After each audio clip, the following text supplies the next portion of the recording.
Oh, you've got another thing from the 100-Year War. Is this after Jeanne d'Arc?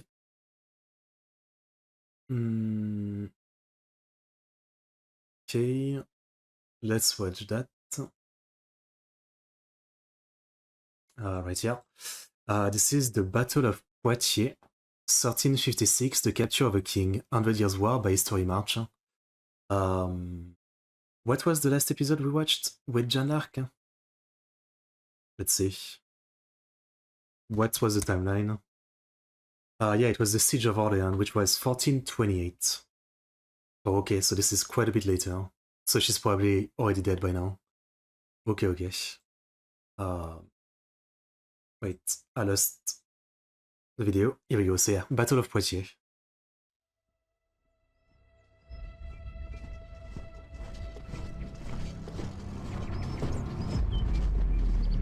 Le Dauphin. It's a mid-September day in 1356, and Edward, Black Prince of Wales, steadies his exhausted men for the final decisive clash that will decide the day. The Anglo-Gascon army arrayed near Poitiers, already battered by the assaults of French cavalry and the Dauphin's division, now await the challenge of King Jean, and at his back his elite division of fresh warriors, bent on revenge. Forward, the French king had cried, for I will recover the day, or be taken or slain. A major battle of the 100 Years' War was about to reach its bloody conclusion. Very different. As you already know, our 100 Years' War series mostly takes place in France. Unsurprisingly, many words and names are in French, which we butcher on occasion. It's fine. It's not too bad. So it's useful to know a bit of French when talking about France. Our sponsor today, Speakly, is a language learning app made by two polyglots that assists you in learning foreign languages. Whether you just want to pick up the basics or become able to read articles, or become fluent and able to converse with people, Speakly is a great and easy tool to use for learning a new language. The app is available on both the web and mobile, and you can click the link below to get right into learning any language. Speakly provides you with a daily 30-minute language exercise, along with music recommendations to keep you relaxed and turn your learning process into an easy routine. In a nutshell, Speakly seamlessly makes the language you want to learn a part of your life, which is the best way of learning. You can start learning with Speakly by using my link in the description. You will get a 7-day free trial, and if you sign up for a year, you will get a 60% discount. Thanks again to Speakly for sponsoring this video.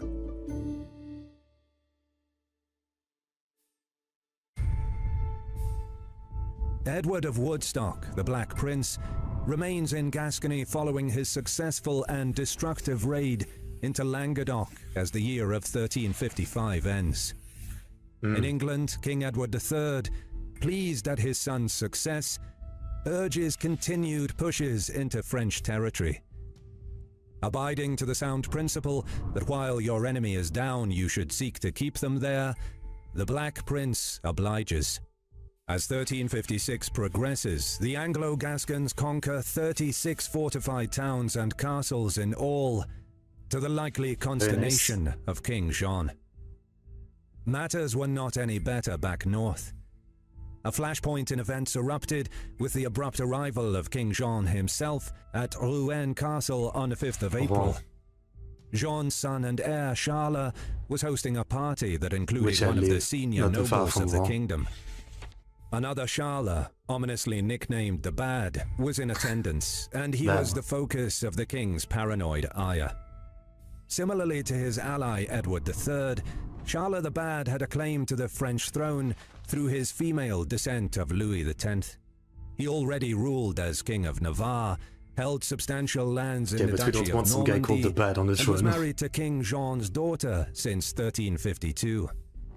Much of the enmity between the two men can be sourced to Jean's own poor decisions. Just months into his reign in 1350, Jean had Raoul, Count of Eu and Constable of France, executed for suspected complicity with Edward III. Okay. Replacing Raoul with his favorite, Charles de la Cerda, Jean compounded his alienation of the French nobility in general with his execution of the well-liked Count of Eu, by also angering Charles by awarding his new constable the county of Angoulême, a fief claimed by Charles the Bad through his mother. Relations truly soured between Charles and Jean, with the latter's endorsement of the brutal murder of de la Cerda in Normandy. Though itching for vengeance, Jean was initially overruled by his geopolitical needs and agreed a reconciliation with Charles in September of 1355. Charles is gonna kill me. However, Charles was far... Like, this is probably like the most egregious mispronunciation so far. Like, it's Charles, right? I'm pretty sure there's some king of France called that too, Charles. But it's not the biggest deal, but it sounds very weird. Like, again, so far, mostly, like, throughout all the videos that I've seen on the late Napoleonic Wars or, 100 Years War, like, the pronunciation is not too bad. Most people get the name right, but Charles is not it. It's, I mean, maybe I'm wrong, maybe people pronounce the name differently back then, but otherwise it's Charles. From content, and allowed rumors to persist that he was, in fact, King Edward's ally. It was in this explosive context of mutual hatred and distrust that Jean and his men gate-crashed the gathering, and Jean himself seized Charles, answering his son's pleas for no violence to befall his guests by saying, "You do not know what I know. These are wicked traitors whose crimes have been discovered." 4 other arrested lords were executed soon after, while Charles the Bad himself was imprisoned. Not the bad. To King Edward, news of these events must have been music to his ears. The immediate effect of Jean's actions was to drive the brother of Charles, Philippe, into his arms, along with sympathetic Norman lords. King Jean, for his part, had used Philippe's defection to Edward as an excuse to confiscate rebel territory. In early June, Edward sent Henry, Duke of Lancaster, with a small force to support his new allies, the Duke landing in Cotentin Peninsula. At the close of June, he moved this mounted force against eastern Normandy to support those places in open revolt. On the way, he raided various enemy towns and castles, as well as seizing 2,000 horses. Concerned at Lancaster's rapid foray into eastern Normandy, with an 8,000-strong force, the king moves to bring Lancaster to battle, but cannot pin down the Duke. Lancaster withdrew back to the Cotentin. With Lancaster confined to rebel territory, Jean focuses his efforts on Breteuil, following his successful capture of Évreux and Tillières. Yet That's some while better the king was pronunciation for committed this to one. the siege, events advanced elsewhere.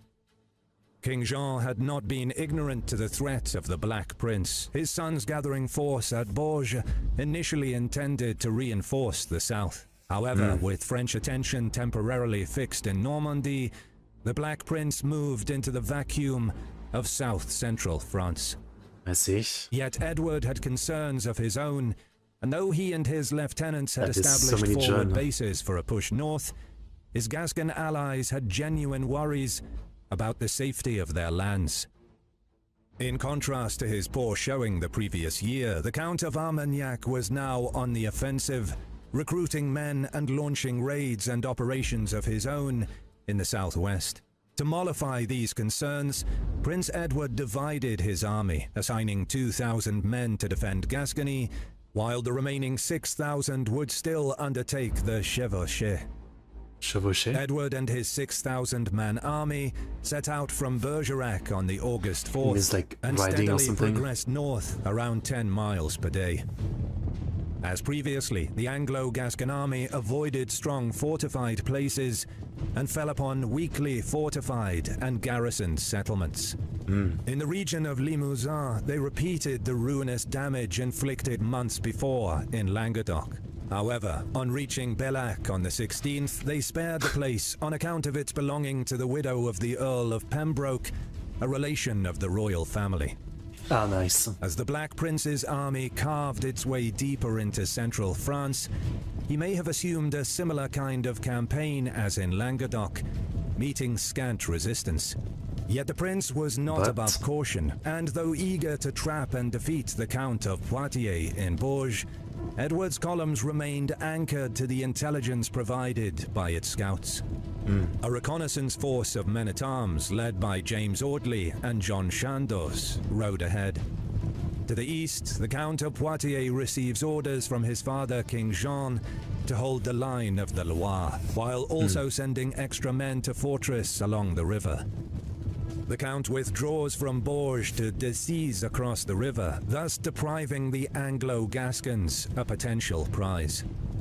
This proved a wise move, as though the Black Prince himself did not ride to Bourges. The city suburbs were assaulted by a portion of the army under the Earl of Warwick. Upon arriving, Warwick must have surmised, given their scant numbers of French present, as well as the lack of royal banners, that the king's son had withdrawn. No attempt was made to take the city proper, but the Earl did send scouts ahead. Banners, madame? One large detachment of several hundred men under John Chandos and James Audley struck out north, and late in the day set upon the small market town of Aubigny-sur-Ner, and at this point the invaders were a mere 20 miles distant from the Loire. As Warwick and his scouts wheeled northeast, the Black Prince and the main body zeroed in on Issoudun. As in previous similar encounters, the city itself presented two unequal prospects for... Yeah, I was gonna say, like, that's exactly like the last one we watched. Poitiers? No, not Poitiers. The one I talked about at the beginning. Like, the river protecting one side very well, yeah. Plunder. The royal chateau to the west was heavily fortified, with extensive ramparts and many towers. In addition, it houses La Tour Blanche, the daunting 12th century keep. The White Tower. Perhaps a more enticing target was the larger town, designed to serve residential and commercial needs. This area too is walled, with 7 gates guarding the entrances. Not However, too many defenses, there are though. only a few towers. In addition, the Saint-Paterne suburb, with its Benedictine priory, is vulnerable to the south. In spite of the chateau's defenses, the Black Prince ordered the assault. Really? With his deadly longbowmen providing cover, Edward's unhorsed men-at-arms storm the gate, but prove unequal to the task of breaching the place. The French defenders bravely beat back the Anglo-Gascons under continuous hails of arrows. Nice. Following particularly stubborn resistance, the Anglo-Gascons' assault peters out, though not without the attackers taking heavy losses in the process. Unfortunately for the townsfolk, such a victory would not be repeated elsewhere. The next Down day, there, yeah. the Anglo-Gascons succeed in breaking into town through setting fire to the houses outside of the walls.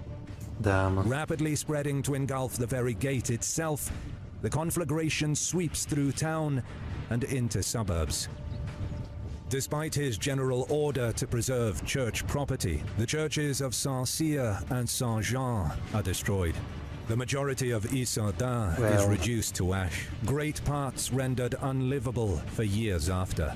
Worse still, the suburb of Saint-Paterne was so utterly ruined that it was never recovered.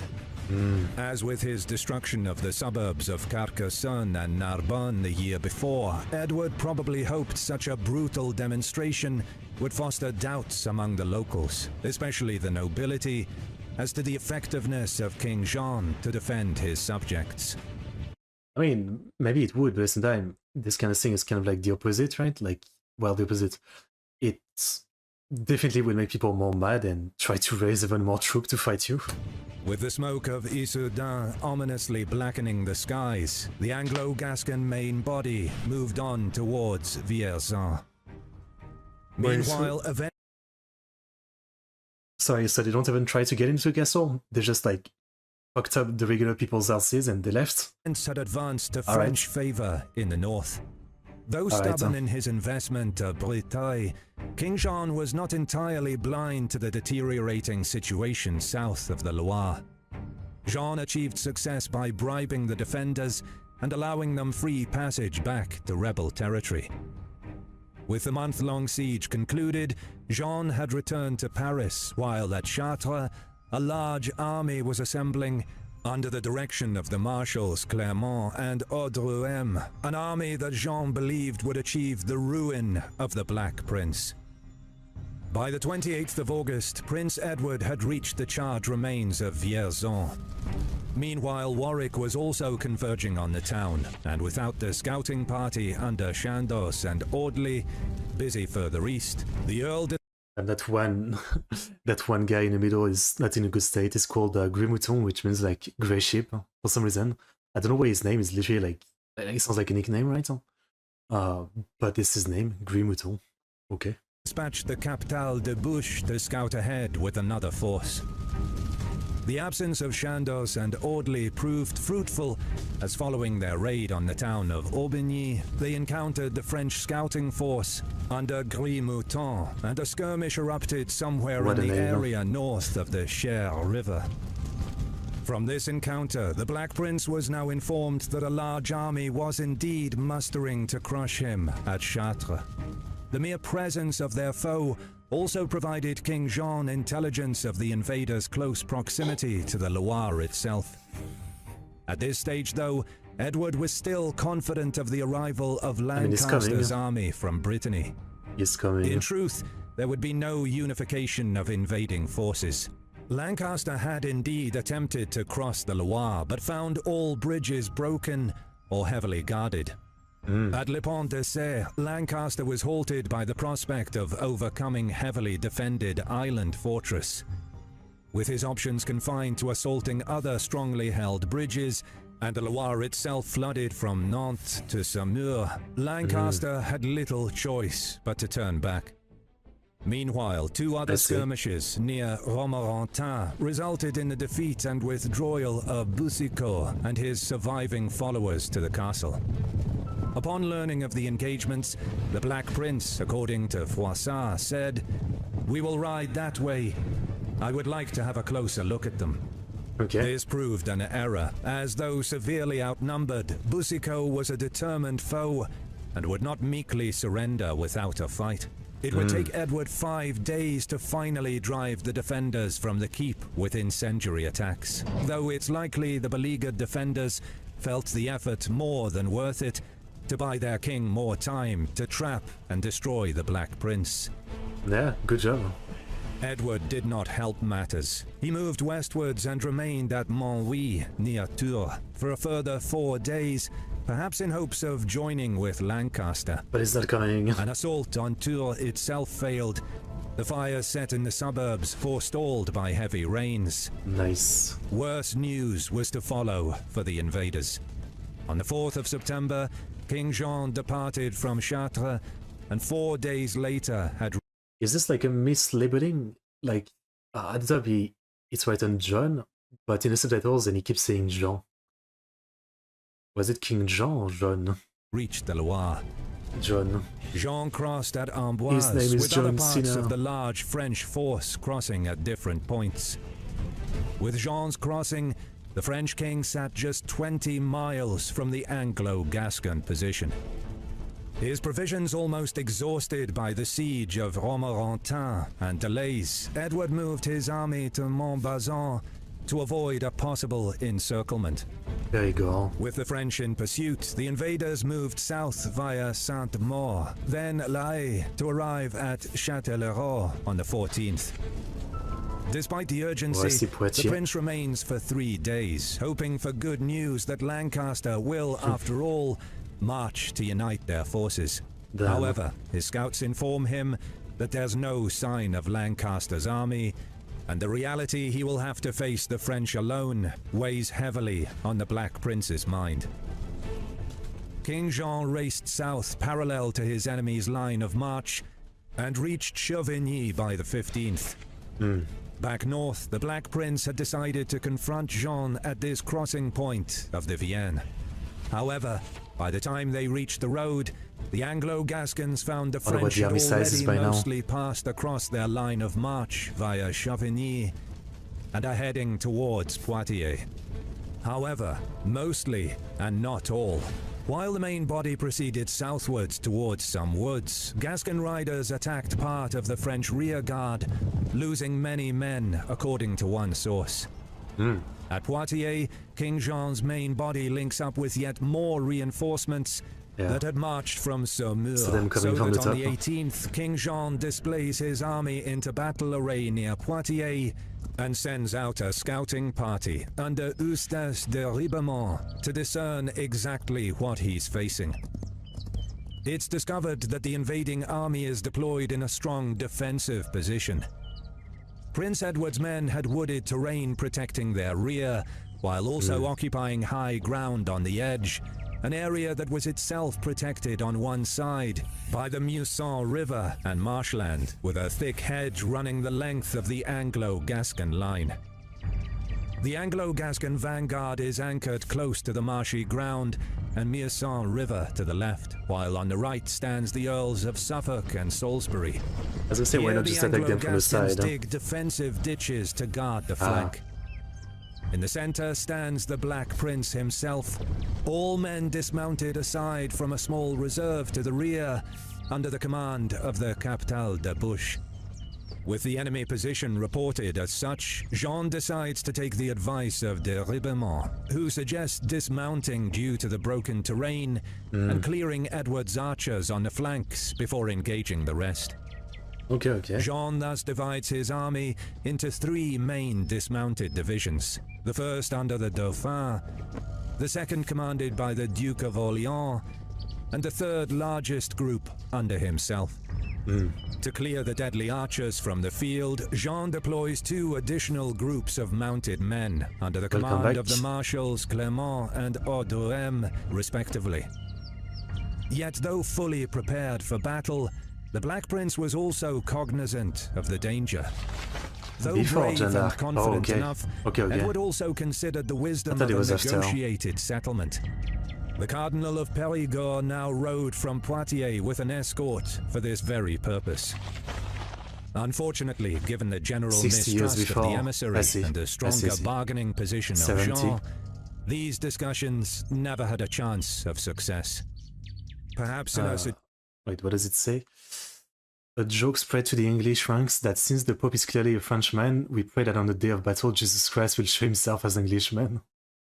Okay. Suggestion more in keeping with the ideas of chivalry and the ever-present desire for martial glory. Geoffrey de Charnay, proud bearer of the sacred Oriflamme itself, proposed a smaller-scale battle between 100 picked men on each side.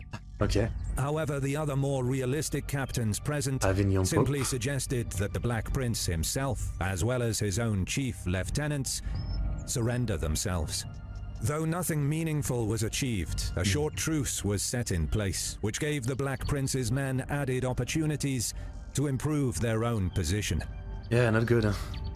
With the truce holding, both armies settled in for what must have been an uneasy night.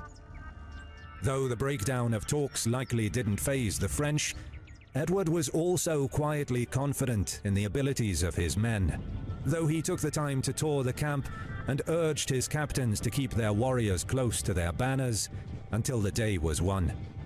As the sun arose on Monday the 19th of September, it was Edward that was concerned about forcing the action.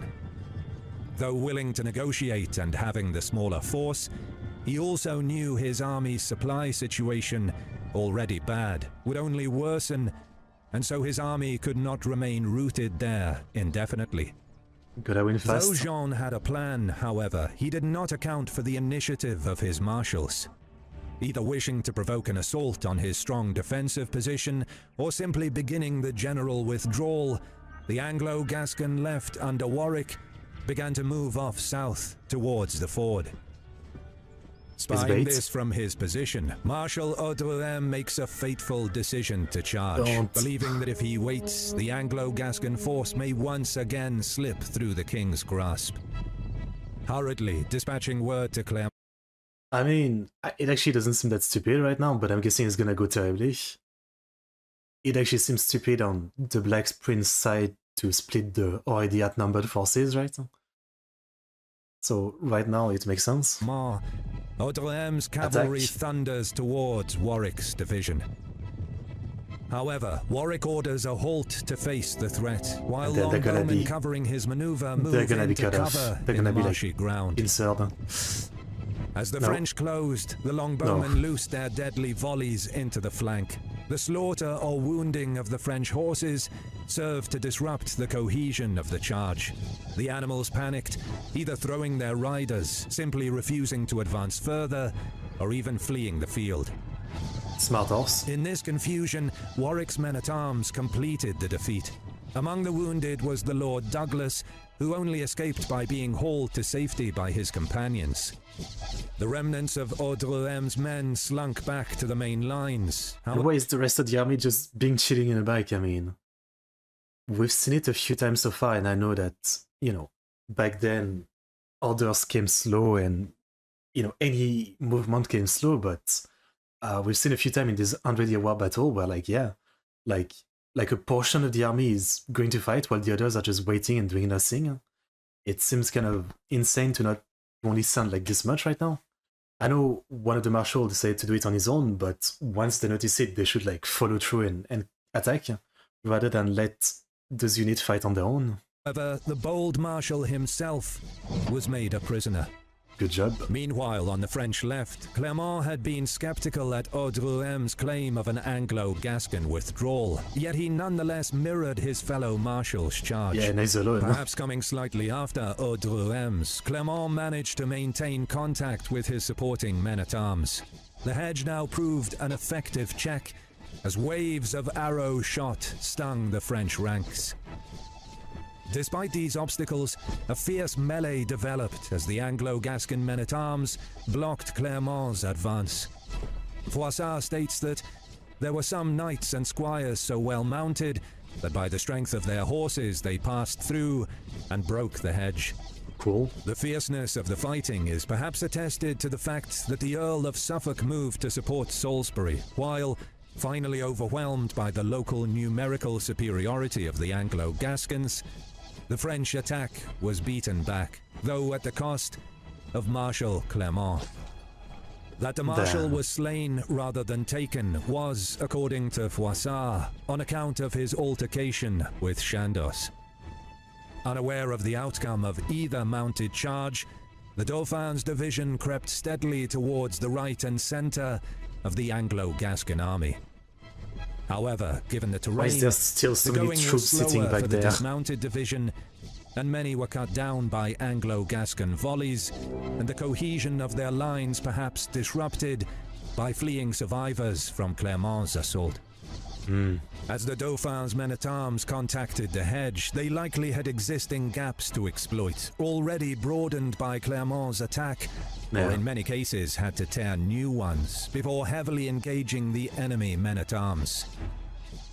At this stage, the fighting bogged down into a brutal slugfest, some sources maintaining it endured for 2 hours and necessitated reinforcements to bolster the defenders. Okay. At this stage of the battle, the Duke of Bourbon was slain, and the Dauphin's very standard bearer captured, indicating just how hard the fighting Second line was is advancing around the young heir to the throne. It's likely the loss of the standard was a deep morale shock to the fighting Frenchmen, and perhaps influenced the decision of the young Dauphin's advisors to withdraw. To their credit, the French withdrawal, according to Geoffrey Le Becquer, was orderly, though this was arguably the crucial event that turned the tide of battle. Further back, King Jean ordered the withdrawal of the Dauphin from the field, which did nothing to bolster the resolve of the 2nd Division under the Duke of Orléans, which was either disheartened by the defeat of the preceding attack, or simply mistook events as an order for a general withdrawal. I really don't understand battles all the Orléans... time. Obviously, like, I'm no strategist, and yeah, I don't know too much about the battle all the time, but most of this did not make any sense. And as always, I know that we're looking at this from like this top map presentation of what happened. Back then, for them, you know, they only saw things like, you know, from first person view, obviously. But yeah, they did talk that they scouted, so they should have known what to expect, and yet this whole thing made little sense. Like, the Black Prince army, the right side just going on its own, then one of the Marshal of France going on his own, then they only send like one line toward the middle, then they leave, then the second line advance, but then they leave. It just feels so, like looking at it like that on the top, it's all like so weird, like there was no real logic or strategy to it. His division, along with 2 of King Jean's sons, also withdrew. There was a short so pause weird, in the fighting now, as King Jean's large division braced for its own assault. Are we still gonna do Now it? the Black Prince and his brothers in arms could do little but watch with sinking hearts as King Jean's final assault inevitably came. The immensity of the moment appears to have overwhelmed one in the prince's household, who cried, "Alas, we are beaten." Rounding on the man, Edward Why? growled, "Miserable coward, are you suggesting that I can be defeated?" Like, why are you scared now? Like, most of the army of the French left, and there's only this much attacking now. Why are you scared? You're good now. You're winning. Medieval battles were quite different, yeah, seems like it. I'm realizing watching this video that I really don't know much of anything about the medieval era. There's a lot that confuses me, yeah. While I am still alive. Enemy knights are usually captured for ransom, not killed, yeah. I know that from Mountain Blade, surprisingly. Indeed, if such an interaction took place, what the Black Prince ordered next gave every indication he still craved the victory. Peasant Now soldiers the that is small killed. mounted Gascon reserve under Jean de Grailly came into play. As Jean's force moved to engage, it was already swinging around the French position in a wide flanking march, ready to signal the waiting men of Sir James Audley. Like guest. Audley requested his own mounted charge, which would fall on the southern flank of the approaching French. Though perhaps outnumbered by this point, despite men joining from the earlier assaults, Jean's division contained the cream of his army and were fresh. Crossbowmen engaged with the longbowmen, though by this point the latter were low on arrows and unable to penetrate the pavisiers, or shields. Now the final clash commenced. So I guess it's not that Two clear-cut as I vast lines thought. of armored flesh and steel hacking away at each other. Meanwhile, de Grailly completed his maneuver and in the distance raised the banner of St. George. The wounded Audley eagerly galloped away to strike at the constable of France's men in the south, even before de Grailly had a chance to contact the French. This probably increased the effectiveness of the latter's attack, given Audley likely would have diverted attention away from that area. The final moves were now played to the destruction of French attack. Prince Edward now ordered a general advance, and now, with their arrows spent, many English longbowmen had also discarded their bows to take up what melee weapons they could and streamed into the fight. In addition, Warwick's division would also enter the fray on the left, though it was shortly after. I mean, all I can see from this battle is that the English had strategy, while the French didn't seem to have much strategy or discipline, I guess. I don't know. De Grailly's charge that King Jean's men had cracked. The dissolving French division was now pushed back towards an enclosed area bounded by a meander of the Mulsanne, and were then cut to pieces with arrow shot from Warwick's long. That's what I was going to say just earlier, like the French should try to push the English toward the river, right? And yet the reverse happened. Bowmen, who may have remained in the marshy area while events elsewhere progressed. Finally whittled down within a group of his bravest men, the battle truly ended with the death of the valiant Geoffrey de Charny. With the sacred Oriflamme banner falling from his dying hands, further resistance was forlorn. Jean, however, distinguished himself along with his 14-year-old son Philippe, who warned his father of coming blows. Yet in the end, this was futile. Though in theory, perhaps the man safest from danger due to the prestige given to his captor, it was this very prospect that put the king in danger as men fought over the spoil. Later, it was confirmed that Jean had surrendered to an exiled knight of Artois, though he was rescued from the immediate disputes over his custody by the Earl of Warwick. With the battle concluded, the Anglo-Gascons had, in Crazy addition good to King victory. Jean and his son Philippe, taken around 1,000 captives worthy of ransom. With Jean in enemy hands and his army crushed, the Black Prince progressed south without further incident. Re-entering Bordeaux on the 5th of October with his royal captive, the Black Prince could scarcely have wished for a greater victory. Now the scales were truly balanced in favor of his father.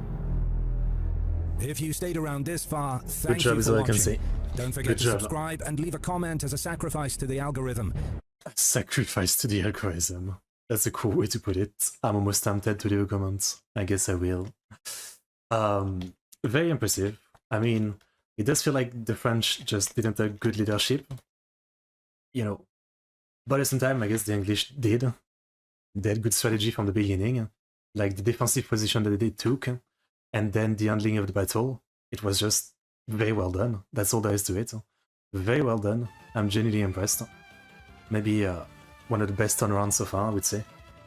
Just so weird, like the way the French attacked, like little by little, one by one. It was just so weird. But again, it's easy to say, like looking at this video with the top-down view, like, you know, hundreds of years later, I could have done better. It's easy to say that. I mean, they didn't have this kind of top-down view of what's going on. So, you know, it is what it is. So yeah, very good video.